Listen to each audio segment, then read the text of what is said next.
Dans l'histoire du rap américain, Suge Knight est un nom qui fait frissonner. PDG du label Death Row Records, il a toujours été entouré de gangsters et il a imposé sa loi dans l'industrie à coups de poing et d'intimidation. Même des légendes comme Dr. Dre ou Snoop Dogg ont fini par fuir son ombre. Et pourtant, Eminem n'a jamais baissé les yeux. So yeah, of course M was ready to go. He was ready to go. Pire, il a même confronté Suge Knight à plusieurs reprises. This is when I knew Eminem was real. He's like, I don't give a man. And then the nigga Suge just walked away. The Mexican niggas look kind of confused, like they didn't know what's going on. Aujourd'hui, on va essayer de comprendre pourquoi est-ce que Eminem n'a jamais eu peur de Suge Knight. 1999, New York. Ce soir-là, la ville accueille l'un des événements les plus chauds et les plus tendus du rap game. Les Source Awards, l'une des cérémonies des plus prestigieuses du hip-hop. Pour vous remettre en contexte, malgré le fait que Tupac et Biggie soient morts récemment, il y a encore énormément de tensions entre la East Coast et la West Coast. Death Row, qui est le label mythique de la West Coast, dirigé par Suge Knight, est affaibli, mais Suge garde son influence. Pendant ce temps-là, Eminem est en pleine ascension. Il vient de sortir The Slim Shady LP et le titre My Name Is est en train de tout exploser, c'est le morceau le plus écouté du moment et c'est très clairement l'un des artistes qui vend le plus en hip-hop à ce moment-là. Mais c'est aussi l'un des artistes les plus détestés et ça Eminem va le ressentir dès les premières minutes en arrivant au fameux Source Awards. Il va alors essayer de trouver sa place pour aller s'installer, sachant que ce soir-là il est censé remettre le prix de la meilleure performance de l'année au rappeur DMX. Il trouve enfin sa place, il se dirige pour y aller et là il se retrouve encerclé par toute une équipe de mecs qui sont pas là pour rigoler. Tous grands, énormes, certains d'entre eux sont tatoués partout et bien sûr ils sont habillés en rouge, signe de leur appartenance aux Bloods. À ce moment-là, le garde du corps de Eminem s'affole. Il reconnaît directement que c'est une équipe envoyée par Suge Knight pour intimider Eminem. M was walking to his seat, I'm standing off to the side, and M was cut off on his way to his seat, and all these guys in red shirts surrounded him. And I'm looking at M's face, and I'm looking at these guys, I'm like, shit, something ain't right. Mais contrairement à ce qu'on peut penser, la tension est là, mais Eminem reste super calme. En fait, il sait qu'il a rien à voir avec cette histoire. Lui, il est juste venu remettre son prix à DMX, profiter un peu de la soirée et rentrer chez lui. Et par chance, Eminem a un garde du corps super compétent qui va prendre Eminem et l'emmener directement en coulisses pour sa sécurité. But by this time, I cut in, I step in front of M, I push the guys back, like, yo, what the f going on here, man? He said, Death Row, motherfucker, this Death Row about, this Death Row life. I was like, Death Row, what does it got to do with him? He said, hey man, Suge sent him a message. I was like, oh shit, we in the middle of this Dre and Suge shit. Parce que là, la situation est beaucoup trop tendue pour laisser Eminem s'asseoir à sa place à côté de ces mecs-là. Une fois en coulisses, le garde du corps décide alors d'appeler Dr. Dre et justement les gardes du corps Dr. Dre pour les prévenir de la situation. Took him backstage. So now, backstage, I'm calling Dre's bodyguards. Call Dre, look man, we got a serious issue man. Death Row is here and they trying to fight, they trying to do whatever they gonna do. Quelques minutes plus tard, Eminem est enfin appelé sur scène pour présenter son prix à DMX.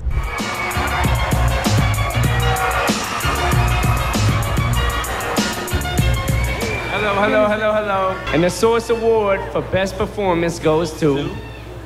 Who's the winner? Where my dogs at? Et là, regard direct entre Eminem et l'équipe de Suge, mais aucun mot n'est prononcé. Juste une tension palpable qui coupe l'air. Sauf que ça va pas plaire à l'équipe de Suge. Ils sont venus ici pour l'intimider, donc ils veulent que Eminem s'incline devant eux. Et ça, ils ont décidé de lui faire comprendre coûte que coûte. Une fois que la cérémonie est terminée, le garde du corps sent qu'à tout moment, la situation peut partir en affrontement, parce que dans sa tête, il voit qu'une chose. Tupac est mort récemment, Biggie est mort récemment, donc il n'y a aucune raison pour laquelle Eminem pourrait pas être le prochain sur la liste. 3 years prior, Pac was killed, Biggie was killed. M could not die on my watch, man.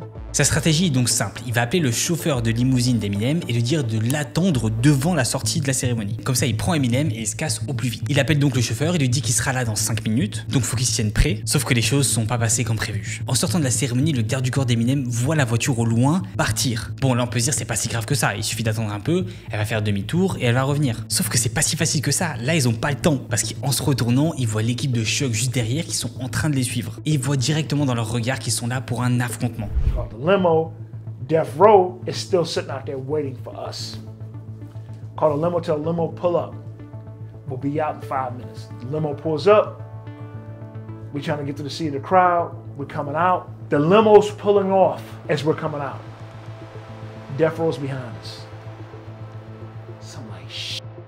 c'est là où le garde du corps d'Eminem va la jouer plutôt stratégique et il va avoir une très bonne idée. Il va dire à Eminem d'aller faire des interviews en attendant que la limousine revienne. En fait, il sait que si Eminem est occupé à faire des interviews devant des caméras, l'équipe de Suge ne va rien faire. Comme vous pouvez le voir, là on voit Eminem en train de se faire interviewer sur le tapis rouge de la soirée et juste derrière on a le garde du corps qui analyse la situation de près. Quelques minutes plus tard, la limousine arrive enfin, ça leur permet de s'échapper de cette situation. Eminem est alors sous le choc et il demande au garde du corps mais qu'est-ce qui vient de se passer? We all get in the car, we pull off, we get out of there. What was Eminem saying during all this? He was like, man, oh shit. It was like, this motherfucker's trying to kill us, man. What they trying to do? What do they want? I don't understand. What do they want?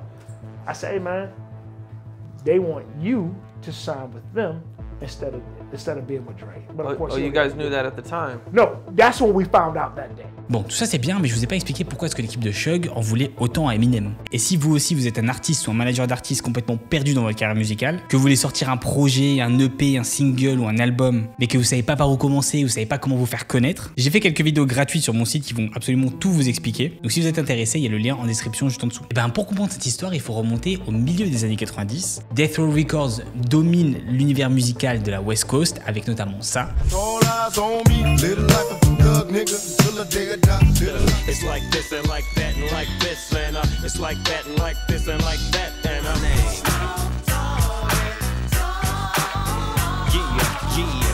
À cette époque, il n'y a que des albums légendaires qui sortent du label. Et à la tête de ce label, bien sûr, on a Suge Knight. Et alors, si vous voulez en savoir plus sur le personnage, j'ai fait une vidéo complète sur le sujet. Je vous renvoie vers le lien en haut et en description. Mais globalement, ce qu'il faut savoir, c'est que certes, il y a beaucoup de hits qui sortent de ce label, mais le climat au sein du label est très toxique. Du fait que justement, Suge Knight sont en lien avec des membres de gangs de Compton. Il y a aussi des techniques de management entre guillemets de Suge qui sont très sévères, très agressives et même à la limite de la criminalité. Pendant pas mal d'années, il s'est construit une réputation intimidante où n'importe qui se met en travers de son chemin peut recevoir de grosses représailles. Et ça, c'est pas simplement à l'extérieur de son label. C'est ça en fait le pire, c'est que c'est aussi à l'intérieur. Que ce soit les membres de staff qui se sentent constamment sous pression parce qu'à tout moment ils peuvent se faire agresser par Suge Knight. Il y a par exemple eu pas mal d'anecdotes, comme un moment où certains petits rappeurs ont dû se déshabiller devant lui parce qu'il est pointé avec une arme, histoire de les ridiculiser devant tout le monde. Bref, vous l'avez compris, c'est pas un environnement favorable au travail et encore moins à la musique. Et ça, Dr. Dre le comprend pas mal et dès 96, il va commencer à avoir l'idée de sortir du label. Sachant que Dr. Dre, c'est pas simplement un artiste.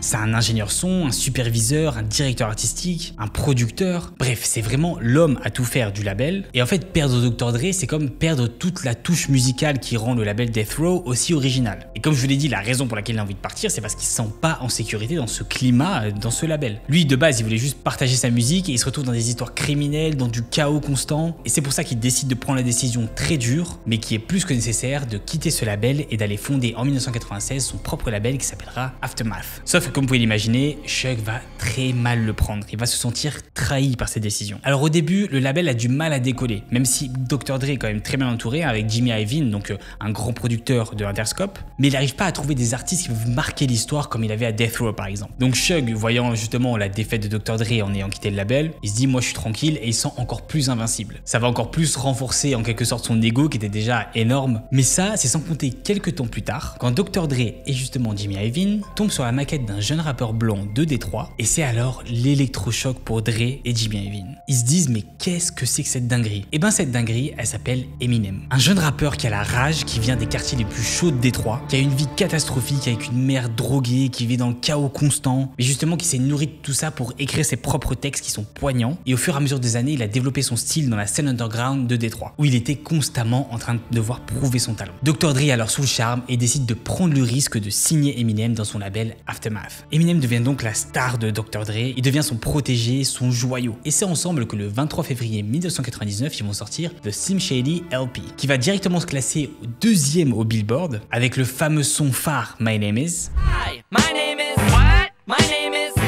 my name is Slim Shady. Et comme on peut l'imaginer, à ce moment-là, toutes les têtes vont se diriger vers Eminem et Dr. Dre. Toutes les têtes, dont celle de Suge, qui va alors trouver son nouvel ennemi. Parce qu'au moment où tout commence à décoller pour Dr. Dre, en parallèle, c'est la descente aux enfers pour Death Row et pour Suge Knight. A commencer bien sûr par le départ de Dre, qui s'est fait ressentir musicalement dans les albums qui sont sortis par la suite. Il y avait plus cette direction artistique et cette patte qu'a ramené Dr. Dre. Suite à ça, bien sûr, je vous l'apprends pas, il y a eu la mort de Tupac, qui a mis un énorme coup de massue au label. Suge se retrouve aussi en prison, il a été inculpé, ce qui crée une ambiance encore plus tendue dans le label, déjà qu'elle était pas fameuse, mais là c'est encore pire. Snoop Dogg commence aussi à se poser la question si ça serait pas mieux pour lui de se casser du label comme Dre a pu le faire. Et c'est à ce moment-là où Suge va vouloir se venger. Mais se venger de quoi exactement? Personne ne lui a rien fait. Bah en fait c'est pas comme ça qu'il pense. Lui il voit le départ de Dr. Dre comme une trahison et il est alors animé par la jalousie de voir le succès de Dre. Et c'est comme ça que le conflit entre les deux personnages va commencer à s'établir et qu'on va commencer à avoir pas mal d'intimidations de la part de Suge et de son équipe envers Dr. Dre. Des intimidations qui vont même aller jusqu'à des actes violents. Alors je sais que pas mal d'entre vous vont me dire oui mais les intimidations avaient déjà commencé bien avant, c'est vrai, mais avant elles n'étaient pas autant médiatisées que celles qui ont eu après lieu. Ok, mais du coup tout ça, ça répond pas à la question de pourquoi est-ce que Suge en veut autant à Eminem. Il n'a rien à voir dans l'histoire. Bah en fait il n'y a pas de raison logique vu que Eminem n'a jamais côtoyé Suge en réalité. Suge a juste décidé comme ça de détester Eminem parce qu'il se retrouve dans la même équipe que Dr. Dre, donc c'est comme s'il avait pris un peu des balles perdues. M had inherited Dr. Dre's beef by signing with Dre. M was now the prodigy of Dr. Dre. Dre left Death Row. Suge didn't like that. Dre getting back on. Got this white rapper that's ended up being the best rapper in the world. Suge had a problem with it. He was like, you know what? That kid need to be with us over at Death Row. Et on va alors voir ensemble quelques histoires de coups de pression qu'Eminem a pu se prendre et surtout à quel point est-ce qu'il est resté ultra calme, il a su garder son sang-froid et il a jamais eu peur de Suge. Alors l'une des histoires les plus racontées dans les coulisses de l'industrie, c'est celle du fameux clip de In The Club de 50 Cent qui a été justement produit par Eminem et Dr. Dre. Alors justement à ce moment-là on se retrouve en 2003, le tournage se passe dans un hangar à LA, l'ambiance est plutôt posée, il y a l'équipe qui tourne, il y a 50 Cent, Dr. Dre, Jimmy Iovine, plein de potes, donc voilà, vraiment c'est plutôt bonne ambiance. Et soudain, Suge Knight débarque sans rien dire à personne avec 6 hommes. D'après les témoins, il était accompagné de 6 Mexicains avec des tatouages de haut en bas et pareil habillés en rouge. Suge reste dehors, il regarde, il dit absolument rien, il l'observe et il l'intimide. Ça c'est ce qu'il va faire à chaque fois, si vous le remarquez bien, c'est son mode opératoire en attendant une réponse de la personne en face. Et c'est ce qui va se passer, parce que tout le monde dans le hangar va alors s'affoler de voir Suge Knight arriver. So Suge came, he had some Mexican niggas. Now we from New York. You ain't never seen a nigga with a tattoo on his forehead. 118th Street crew. I'm like, what the f? Nigga got a tattoo on his face, homie. He liked the cigar and he trying to see what you gonna do. So Eminem, 50, everybody outside, nigga like the cigar. Il y a même des potes à 50 Cent qui commencent à lui dire « Est-ce que tu veux qu'on y aille? Est-ce que tu veux qu'on aille en découdre avec lui ?» 50 leur demande de se calmer et de garder la situation sous contrôle. On est quand même sur un tournage professionnel et le but c'est pas que ça parte en live. Mais la tension était tellement haute qu'un membre de la sécurité aurait dit, je cite, « C'était une bombe dans la pièce et à tout moment elle pouvait exploser. » Sauf qu'en fait la seule personne qui est vraiment sortie et qui voulait en découdre avec Suge, et ben c'était Eminem. Il est carrément sorti même avec un gilet pare-balles. C'est ce qu'explique le rappeur Tony Yayo qui l'a vu de ses propres yeux. I was bugging because I seen this is when I knew Eminem was real. He's like, I don't give a f, man. This is when I knew I'm like, Eminem is a real nigga. 50 niggas outside, what's up?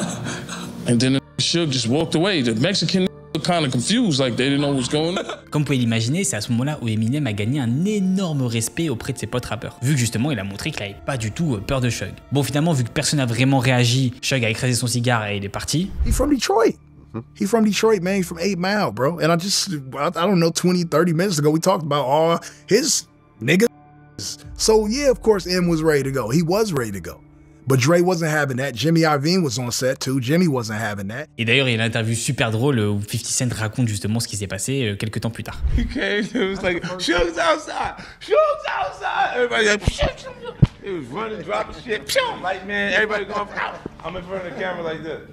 Avant de parler de la seconde intimidation physique que Suge a essayé de faire envers Eminem, il y avait aussi une autre stratégie qu'il faisait en parallèle pour essayer de discréditer justement le rap de Eminem. C'est que justement à chaque fois qu'il faisait une interview ou qu'il apparaissait dans les médias, il envoyait des pics à Eminem pour montrer que c'était pas un vrai rappeur selon lui. Par exemple en 2002, il passe dans l'émission de radio super connue de Howard Stern, où Howard va lui poser la question de qu'est-ce qu'il pense du rap de Eminem et surtout du rap de blanc. Ce à quoi Suge va répondre ça. What do you think of Eminem? What do you think of white rap? Well, you know, I don't. See, one thing about something, the ghetto is colorblind on a sense. If you really from the ghetto and you really doing those things you rapping about, and you talking about, I can respect that. Right. If somebody else writing your rhymes, somebody else is you telling somebody else's story. Évidemment, la réponse, vous l'avez compris, elle est directement ciblée vers Eminem. Et surtout, si on décortique le truc, il va dire que Eminem est pas la personne qui prétend être dans ses clips et dans ses morceaux. Qui s'est inventé un personnage de A à Z auquel les gens croient et qu'il faut bien différencier selon lui les rappeurs de la street, donc les vrais, versus les personnes qui vont plus jouer les acteurs. Et il va même aller encore plus loin en disant que certains morceaux d'Eminem apparemment seraient pas écrits par lui. Alors ça, personnellement, je trouve que c'est la plus grosse insulte qu'on puisse faire à Eminem, sachant que son écriture, c'est vraiment son point le plus fort. Mais c'est pas la seule critique musicale que Suge a fait contre Eminem. Vu que dans une interview pour MTV, Eminem a déclaré qu'il est extrêmement touché par la carrière de Tupac et de messages qu'il a pu véhiculer. Et donc Eminem a écrit une lettre à la mère de Tupac en lui demandant de lui confier personnellement l'album post-mortem de Tupac qui devait justement sortir. La mère de Tupac a accepté et en décembre 2004, l'album est sorti. L'album s'appelle Loyal to the Game et il a eu un succès de malade, hein, il est arrivé top 1 du Billboard. Personnellement, je sais que c'est un album que j'ai énormément écouté dans mon enfance, notamment le titre Ghetto Gospel qui tournait H24 chez moi.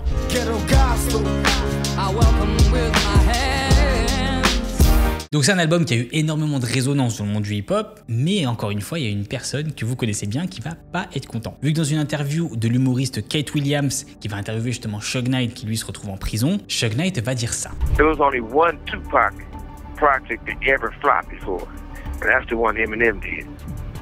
Donc voilà, comme je vous l'ai dit, il y a eu beaucoup de pics qui sont envoyés, mais il y a eu une autre confrontation physique dont je vous ai pas encore parlé. En fait, elle s'est encore passée en 99. Vous allez me dire, c'est une sacrée année pour Eminem et Suge, mais effectivement, c'était une année très tendue. Des anciens membres de Death Row et l'équipe de Aftermath sont alors partis en vacances ensemble, et c'était censé être un truc assez tranquille, en famille, avec les amis, etc. Ils devaient aller à Hawaï. Sauf que les vacances ont rapidement pris un tournant quand ils sont arrivés à l'aéroport. Vu qu'à peine les portes de l'avion ouvertes, il y avait 20 officiers de Hawaï qui attendaient justement l'équipe. Et pour quelle raison, vous allez me demander? Et bien en fait, parce que la police avait entendu parler d'une cinquantaine de personnes qui attendaient très gentiment Snoop Dogg et Eminem et qui avaient été envoyées par Suge Knight. Suite à ça, certains témoins expliquent, je cite, « Quand nous sommes arrivés là-bas, les vacances étaient terminées. Nous étions en train d'enfiler des gilets pare-balles avec nos femmes et nos petites amies. Nous avons dû demander à Interscope de payer la note pour mettre la police d'Honolulu avec chaque garde du corps, tellement que la pression exercée par Suge était haute là-bas. » Bon, et malgré tout ça, est-ce que Eminem a déjà répondu à Suge en fait? Parce que depuis le début, c'est surtout lui qui envoie des intimidations, mais on n'a pas trop entendu de réponse. À part la fois où il est sorti du hangar dans lequel il tournait le clip de 50 Cent, mais c'était pas une vraie confrontation. En plus, on connaît bien Eminem. On sait que quand quelqu'un l'embête, il n'hésite pas à faire une diss track. Donc ça aurait été normal de voir Suge dans des allusions de certains textes de Eminem, non? Ben, en réalité, c'est plutôt une bonne théorie et en fait, il voulait lui répondre depuis très longtemps. Et il a expliqué ça dans un morceau très connu, Like a Toy Soldier, qui est sorti en 2004. La raison pour laquelle il n'était jamais vraiment rentré dans ce clash entre Dre et justement Suge.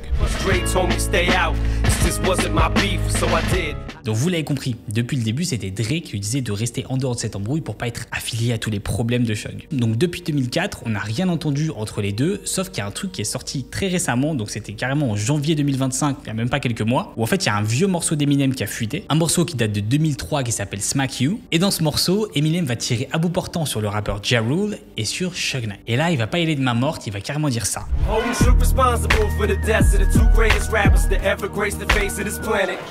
Vous l'avez compris, Eminem fait référence à Tupac et Biggie, tous deux assassinés au plus fort de leur clash entre rappeurs, et Eminem va insinuer très fortement que Suge Knight serait derrière ces deux meurtres. En plus de ça, je sais pas si vous l'avez entendu, mais dans le morceau, on entend un petit sample qui dit Suge Shot, qui signifie donc que Suge a tiré, et ça en fait, ça vient de l'intro du morceau de Tupac, Bomb First, où certaines personnes affirment que justement Tupac avait mis ça au début de son morceau avant de mourir pour prévenir les gens que justement Suge voulait le tuer. Après, il y a certaines personnes qui disent que heureusement que le morceau justement d'Eminem soit sorti en 2025 et pas en 2003, parce que s'il était sorti en 2003, il y aurait eu des grosses conséquences. Potentiellement, Eminem aurait pu être le prochain sur la liste après Pac et Biggie. Et enfin, la question qu'on se pose tous depuis le début, c'est pourquoi est-ce qu'Eminem n'a pas peur de Suge? Et ben en fait, quand Suge a croisé Eminem, il est tombé sur une personne qui joue pas les mêmes règles que lui. Eminem, c'est un mec qui a déjà tout perdu dans sa vie. Donc en fait, à ce moment-là, il avait plus rien à craindre. Bah oui, parce que je vous l'apprends pas, Eminem n'a pas grandi dans un environnement très protégé. Il a grandi dans des quartiers violents, dans de la drogue, dans la misère, dans la trahison. Il a survécu à sa mère, aux critiques, aux tentatives de sabotage. Il a été humilié sur scène, puis on s'est souvent moqué de sa couleur de peau, mais il a toujours su rebondir et rester solide. Donc Suge Knight, aussi puissant qu'il soit et aussi intimidant qu'il soit, il a jamais été le grand méchant loup du rap comme il voulait le prétendre auprès d'Eminem. C'est pas un boss en costard rouge entouré de gangsters qui va faire peur à Eminem. Et surtout, il a eu le gros avantage de pas être seul et d'être très bien entouré. Je vous le rappelle, il y avait Dr. Dre, il y avait Jimmy Iovine, il y avait aussi 50 Cent, il y avait aussi G-Unit, il y avait Proof, il y avait D12, donc il y avait un énorme groupe de soutien qui justement était très solide face aux menaces de Suge. Et quand on voit la longévité de la carrière d'Eminem, on se dit qu'il a plutôt bien fait de pas répondre à Suge et de suivre les conseils de Dre. D'ailleurs, si vous l'avez pas vu, j'ai fait une autre vidéo sur Eminem, je vous mets le lien juste ici si vous voulez la voir. Et en attendant les amis, j'espère que vous avez kiffé cette vidéo. N'oubliez pas de vous abonner, de lâcher un petit like, de venir me suivre sur Insta, c'est @JLoMusic. Et moi je vous dis à la prochaine pour une nouvelle vidéo. Peace out.